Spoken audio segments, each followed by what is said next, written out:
Ang tips natin ngayon tungkol sa mata. Napakahalaga ng mata natin, di ba? Pag nabulag tayo, wala na, di ba? Wala na. Hindi mo na makikita yung mahal mo sa buhay. Hindi ko na makikita si Doc Lisa. So, yung mata, napakahalaga. Magbibigay ako ng mga tips sa mga simpleng sintomas at nararamdaman sa mata na home remedy magagawa nyo sa bahay. Yung mga komplikadong sakit sa mata, magpapatingin tayo sa ophthalmologist. Dito muna tayo sa simple. Number 1, paggising sa umaga, malabo ang mata. Okay? Sino ang mga paggising sa umaga, malabo ang mata? Di ba nakakatakot yun? Paggising mo, parang hindi ko na ata makita yung nandoon. Pag ganyan na experience nyo, yung parang malabo siya, hindi mo makita, ibig sabihin nun, posible yung cornea natin, yung cornea na dry. Ito yung mata natin. Yan ang turo ng ophthalmologist. Dahil buong gabi, minsan dilat tayo matulog, minsan nakadilat tayo matulog, natutuyo. Pag natuyo yan, lumalabo. So, ang gagawin nyo lang, pagising nyo sa umaga, pikit-pikit ang mata. Pikit-pikit. Pag pinipikit-pikit ang mata, gagawa ng luha. Pag nabasa ng luha, magkaka-oxygen dyan sa cornea, lilinaw ang mata. So, hindi yun delikado, ha? So, kadalasan sa umaga yan. Magmatakot. Number 2, naipit ang mata. Minsan natutulog ako, naipit mo, di ba? Try nyo yan. Pag nadaganan nyo, lalabo din eh. Maganda, tanong natin sa ophthalmologist, ba't lumalabo? Pero, alam ko, baliwala lang yun. Naipit mo, lumabo sandali, tapos mamaya, okay na naman, di ba? Okay lang yun. So, may protection sa mata. May trivia ako. Alam niyo ano trabaho ng kilay natin? Ba tayo binigyan ng Diyos ng kilay? Ang trabaho ng kilay natin, para kung may pawis dito at may pawis, may tubig o hindi siya pupunta sa mata. Pupunta siya sa kilay at lalabas yung pawis dito. Ayaw mo pumunta sa mata. Masakit, di ba? So, yan ang purpose ng kilay. Kaya huwag tanggalin ng kilay. Number 3, may buhangin sa mata at luha ng luha. Yan. Ngayong paglampas 50 years old ka na, mararamdaman mo na yan. Siguro lagi naka-computer o nagkakaedad. Pag nagkakaedad tayo, konti na lang ang luha natin. Yung luha natin medyo poor quality. Sabihin, may luha tayo pero baka tubig na lang yung luha natin. Kaya dry eyes ang tawag doon, dry eyes. Kaya minsan parang laging may buhangin, parang may buhok, parang nagluluha yung mata. Ang gamutan dyan, pwede pikit-pikit pero minsan hindi nakukuha eh. Meron tayong eye drops. Ang eye drops, ito yung nire-recommend ng mga carboxymethylcellulose o yung mga Tears Naturale, maraming brand mga Cellufresh. Kaya lang medyo may kamahalan. Siguro mga 20 pesos o isang ganun patak-patak. Pero yun eh. Ngayon, kung wala tayong pera, minsan yung home remedy, sabi, kuha ka lang ng distilled water, lagyan mo konting asin, saline solution, papatak. Pero yung saline solution, ano lang yon, asin at tubig, medyo kulang. Ito kasing mga carboxymethylcellulose, parang meron pang mas magandang ingredient. Kaya lang mahal eh. Okay? So yon sa mga dry eyes. Para din hindi ma-dry eyes, ito rin tip, bawas konti sa computer, cellphone. Kasi minsan, pag meron tayo tinitingnan sa cellphone, di ba, kaya meron kang may chismis kang gustong tingnan o may kaaway ka, tingin ka ng tingin, hindi ka na pumipikit eh. Masama yung hindi pumipikit. Dapat pikit ka ng pikit para mabasa yung mata. Pag hindi ka pumipikit, tumitig ka lang dyan, madadry eyes ka. Isa pa, misa sa kotse, malakas yung hangin, di ba? Yun, madadry eyes ka, mapupuwing ka pa. Minsan sa aircon, di ba? Hindi mo alam, tumiting ka sa cellphone, na aircon ka, natutuyo ang mata. Hindi rin maganda.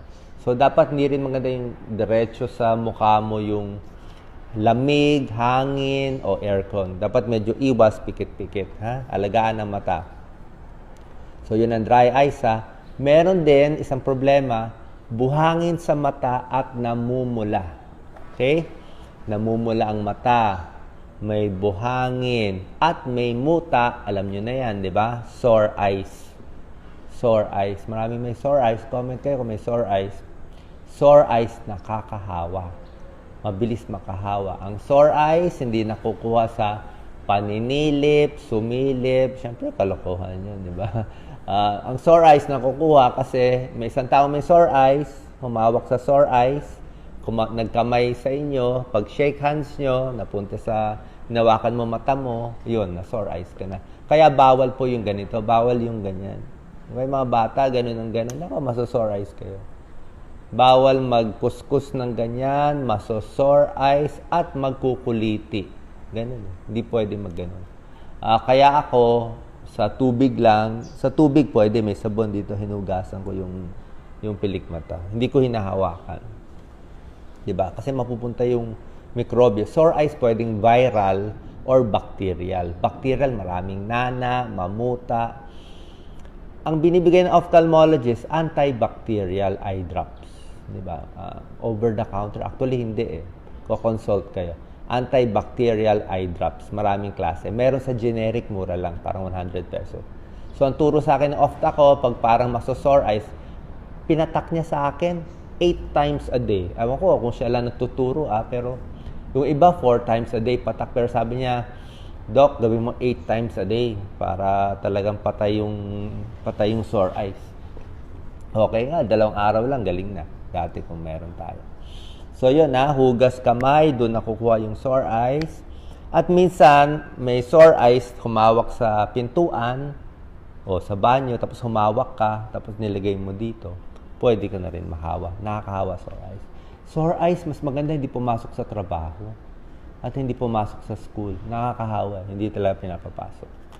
Number 4. May muta sa umaga. Yan. Pag ang muta nyo, ano ba yan? Masama loob, umiyak, maraming luha, naging muta. Biro yun eh. Pero hindi na. Pag konti lang ang muta, okay lang siguro konting muta. Hilamos lang tayo sa umaga. Yung sabon, sinasabon yung ano lang, yung pilik mata. Pilik mata. Hindi yung mata mismo yung pilik mata lang sa labas. Okay? Para siyang buhok eh. Buhok tsaka buhok. Ang ginagamit, mild soap. Pwede ang mild soap. Kahit anong mild soap. Pwede rin yung Johnson's Baby Shampoo. Yan ang tinuturo lagi. Siguro mild. Parang sinashampoo mo yung pilik mata sa taas, sa baba. Si Doc Lisa, ginagawa sa akin, minsan meron siyang cotton buds. Kino-cotton buds niya. Minsan nilalagay niya konting antibacterial or ano pa nililinis. Mas nalilinis. Minsan kasi may balakubak po dyan. Tingnan nyo sa salamin, may balakubak yung mata-mata. Okay? So, maglinis ng mata kung maraming muta. Okay? Maraming muta, hindi maganda. Papunta na yan sa sore eyes. Number 5 tip, iwas sa silaw. Iwas, wag tititig sa araw. Yung mga nagwe-welding, bawal ka tumitig dyan. Kasi yung masyadong masilaw, nakakasunog ng mata. Lalabo, masusunog. Yung mga laser pointer, delikado. Yung mga laser pointer, yung kulay pula, pag diniretso sa mata, nakakasunog. So, iwas sa silaw ng araw. Okay?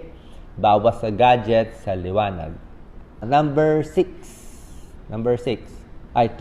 Ito, maganda po to. Floaters. Floaters. Baka meron kayo nito. Kasi pag nagtitips ako, naisip ko, 1 milyong Pilipino, may floaters. 50 million, malabo. Kaya naka-targeted tayo eh. Nai-imagine ko yung gusto nyo eh. Alam nyo naman, alam ko gusto nyo eh. Floaters, pag tumingin ka sa maliwanag, merong parang gagamba na, parang gagamba siya eh. Kulay itim na makikita mo sa liwanag. Tapos, pag tumingin ka dito, sasabay din siya. Sumasabay siya. Pag hinabol mo, mawawala siya. Tapos, ibabalik mo yung mata mo mahabol. Yun ang floater. Parang matatakot o bakit may gumagalaw? Nasa langit ba o nasa mata? Actually, nasa loob ng eyeball. Yung eyeball natin, siguro nabangga, natamaan, o may ibang sakit. Kaya merong mga buha-buha, may mga parang gagamba sa loob. Hindi gagamba talaga. May mga parang tissue. Baga sa tubig ay hindi malinaw, kaya may floater. Ang floater, pag konti lang, hindi delikado. Pero yung dati, wala kang floater. Well, tapos ngayon, pag tingin mo sa maliwanag, ang daming floater. Ako, may floater ako eh. Ayan o, may floater ako. Ayan o. Hindi ako nang bibiro. Ayan o, nakatingin o. May floater ako. Ayan, gumagalaw siya. Dito floater ko. O, bababa. Pwede ko siya ipagalaw eh. Itsura ng floater ko, parang X na pag ganun. So, okay lang yon. Pag konting floater. Pag maraming floater, pa-check sa ophthalmologist, baka may diferensya sa loob ng mata. Meron kasi mga sakit yan. Number 7. Malabo ang mata, Doc. Malabo mata. Malabo mata sa salamin. Paggawa tayo sa salamin, di ba? No choice eh. Mas maganda yung salamin na pinapagawa sa optometrist. Pero kung walang pera talaga, okay na yung mga 100 piso. Pwede na yun kaysa wala. Ayaw ng ophthalmologist. Sabihin ng ophthalmologist, hindi maganda yan. Lalabo. Walang pera. Pwede na yan. Yung sukat-sukat, 100, 200. Walang pera eh. Kung may pera, pwede magpagawa. Magkano to? Alam mo, 1,000 yun eh. Mahal. Okay? Number 8. Ito pa. Gusto ko matulungan kay lahat eh. Nagtutwitch ang mata. Ito. Gumaganon. Nako, parang nag-spasm. Ito, yung nanginginig yung talukap. Alam niyo yan, di ba? Nanginginig. Ba't nanginginig? Nakakatakot. Na-stroke na ba kayo? Hindi. Pagod ang mata. Kaya nanginginig siya. Napagod. Kakatingin ng computer, kakatrabaho. So, twitching, tulog, pahinga. Masakit ang mata, parang tinutusok, pagod din, pahinga. Okay? Ito mga tips natin. Number 9, iingatan natin ang mata. Muntik-muntikan na matamaan ka ng stick. Yung mga barbecue stick, may barbecue stick, natusok eh. Minsan, pag naglalakad kayo sa kali, delikado. Yung may alambre, naku. Meron isa, nagbibisikleta siya. Alam niyo naman sa Pilipinas, ang daming alambre. Na alambre yung mata, bulag. Kahit ako naglalakad, minsan may sanga, may alambre. Delikado po. Pag natusok ang mata, bulag na yan. So, ingat tayo. Ingat tayo. Kung meron kayong nakikitang nakalabas na alambre dyan sa kapitbahay, tanggalin nyo, iikot nyo. Delikado po. Baka makabulag, makamatay. Ngayon, last tip, pag may buhangin, napuwing, bawal kuskusin. Pag kinuskus mo yung puwing na buhangin, kinuskus mo, gasgas ang mata mo. Pag naggasgas ang mata, wala na. Diba? So, gagawin mo, tubig lang, running water, tubig, yun lang. Pag hindi nawala yung puwing, punta sa ophthalmologist. Last tip na lang, merong mga mas seryosong sakit, mga glaucoma, retinal occlusion, yung mga serious, punta na tayo sa ophthalmologist. Saan libre? Government hospital. Kundi sa private, pwede. Hanap tayo ng libre. Okay? So, yan ang mga tips natin para sa mata. Sana po nakatulong sa inyo kahit papano. Thank you. God bless po. Tingnan natin mga comments. Salamat po. Meron pa kayong tanong? Ito na pinaka-basic na tips eh. Isa pa pala. Yung medyo madumi ang mata. Yung mga, medyo hindi ganun kaputi. Sobrang usok. Nausok tayo sa EDSA, sa Maynila. Kaya minsan nangingitim. Tingnan din yung mata kung naninilaw. Hindi din po babantayan. Yan lang muna tips natin para sa mata. Ingatan ang mata. Napakahalaga. God bless po. Thank you po.